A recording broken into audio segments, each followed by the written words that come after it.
Hi friends, இப்போ எப்படி crispy பணியாரம் ஊற்றுறதுன்னு பார்க்கலாமா? பணியாரத்துக்கு எல்லோரும் நிறைய எண்ணெய் ஊற்றணும், இல்லை நெய் ஊற்றணும்னு நினச்சிக்கிறாங்க. அப்படியெல்லாம் இல்லைங்க. நான் வந்து சுத்தமான கடலெண்ணெய் யூஸ் பண்ணுறேன். கொஞ்சம் ஒரு கால்வாசிக்கு ஊற்றுனீங்கன்னா போதும். ஆனால் முதல்ல பணியார கல் நல்லா காஞ்சிரணுங்க. அது மெயின்.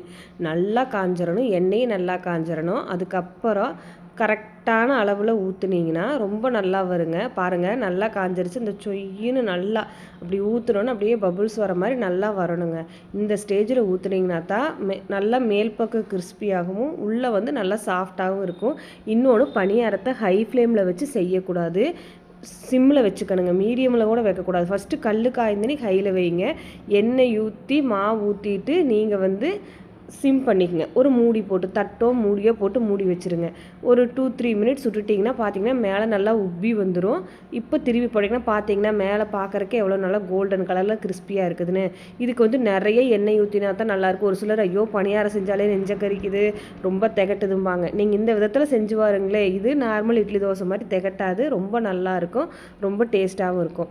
இப்படி தாங்க நான் பணியாரம் செய்வேன். இது வந்து எல்லாருக்குமே ஃபேமஸ். என் ரிலேட்டிவ்ஸு, ஃப்ரெண்ட்ஸ் எல்லாருமே சொல்லுவாங்க, நீங்கள் மட்டும் எப்படிங்க கிறிஸ்பியாக கொஞ்சம் எண்ணெய் ஊற்றி செய்கிறீங்கன்னு. நீங்களும் ட்ரை பண்ணி பாருங்கள்.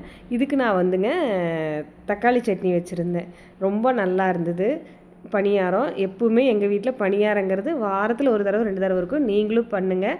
டவுட் இருந்தால் கேளுங்க. பாய்.